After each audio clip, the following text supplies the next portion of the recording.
ಗ್ರಾಮ ಪಂಚಾಯತಿಯ ಕೆಂಚಗಾರ ಗ್ರಾಮದಲ್ಲಿ ರಾಜು ತಿಪ್ಪಯ್ಯನಾಯಕನವರು ನೆರೆಹಾವಳಿಯ ಸಂದರ್ಭದಲ್ಲಿ ಹಾಗೆ ಇಲಾಖೆ ಸರ್ಕಾರದ ಮೇಲ್ಕೊಂಡು ಸಾಲು ಮಾಡಿದ್ದಾರೆ 70-75 ವರ್ಷದಿಂದ ಇಸ್ವಿಯಿಂದ. ನಿಮ್ಮ ಅಲ್ಲಿ RF ಏನು ಸವಿತಾ ದೇವಳಿಗ ಅಂತ ಏನು ಮೇಡಮ್ ಇದ್ದಾರೆ, 3 ಜೀಪ್ನಲ್ಲಿ 40ಕ್ಕಿಂತ ಹೆಚ್ಚು ಸಿಬ್ಬಂದಿಗಳು ಕರ್ಕೊಂಡು ಅವನಿಗೆ ಜನರು ಮಾತಾಡ್ತಾರೆ. ಅವನಿಗೆ ನಿಮ್ಮ ಸಿಬ್ಬಂದಿಗಳು ಮೈ ಮುಟ್ಟಿ ಅವಾಚ್ಯಸನ್ನು ಬೈದು ಜೀಪ್ನಲ್ಲಿ ಬಲಪ್ರಯೋಗವಾಗಿ ಕಚೇರಿಗೆ ಅದು ಸಂಬಂಧಪಟ್ಟಂತೆ ಅರಣ್ಯಕ್ಕೂ ಕಾಯ್ದೆಯಲ್ಲಿ ಅರ್ಜಿ ಹಾಕಿದ್ದಾರೆ. 6 ಎಕರೆಗೆ ಅರ್ಜಿ ಪೆಂಡಿಂಗ್ ಇದೆ.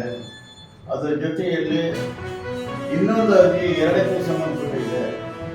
GPS ಸಂಬಂಧಪಟ್ಟಂತೆ ಒಂದು ಜಾಗಕ್ಕೆ ಮೇಲ್ಗಡೆ 520 ಗುಂಟೆ GPS ಆಗಿದೆ, 20 ಇದೆ. ಇನ್ನೊಂದು 10 ಗುಂಟೆ ಆಗಿದೆ. ಗ್ರಾಮ ಪಂಚಾಯತಿನ ಮನೆ ನಂಬರ್ ಇದೆ, ಕರೆಂಟ್ ಇದೆ. ಅಸ್ತಿತ್ವದಲ್ಲಿರುವಂಥ ಅರಣ್ಯ ಅತಿಕ್ರಮಣಕ್ಕೆ ಕಾನೂನು ಬಾಹಿರವಾಗಿ ಅವನಿಗೆ ಕಾರ್ಯ 40 ತೆಂಗಿನ ಮರ 7-8 ವರ್ಷ ಅದು ನಾಶ ಮಾಡಿ ಸಾಸಿ ಸಹಿತ ನಾಶ ಮಾಡಿ ಒಟ್ಟಾರೆ ಕಾನೂನು ದೃಷ್ಟಿಯಲ್ಲಿ ಈ ವಿಚಾರಕ್ಕೆ ಸಂಬಂಧಪಟ್ಟಂತೆ ನಿಮ್ಮ ಸಿಬ್ಬಂದಿಗಳು ಕಾನೂನು ಕೈ ತಗೊಂಡು ಮಾಡಿದ್ದಾರೆ.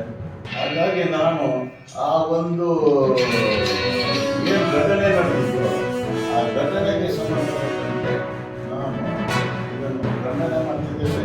ಸಮಗ್ರವಾಗಿ ತನಿಖೆ ಆಗಬೇಕು. 10 ದಿವಸದಲ್ಲಿ ಒಂದಾದ ತನಿಖೆ ಆಗದೇ ಇದ್ದರೆ ನಾವು ಸಂಬಂಧಪಟ್ಟಂಥ ಅಧಿಕಾರಿಗಳ ಮುಂದೆ ಉಗ್ರ ರೂಪದ ಹೋರಾಟ ಮಾಡಲು ಅನಿವಾರ್ಯವಾಗುವುದು. ನಾನು ಅದನ್ನು ಕೊಡಲಿಕ್ಕೆ ಮತ್ತು ಏನಾಗಿದೆ ಅಂತ ಹೇಳಿ ಬೇಸರದಿಂದ ನಿಮ್ಮ ಇಲಾಖೆ ಮನವಿ ಕೊಟ್ಟುಕೊಳ್ಳಿ ನಾವು ಪರಿಹಾರ ಸಿಗ್ತಂತ ನಮ್ಮದಲ್ಲ. ಇಲ್ಲಿ ಕೊಟ್ಟಂಥ ಯಾವುದೇ ಜನವರಿ ಪ್ರಕರಣ ಇರ್ಬೋದು,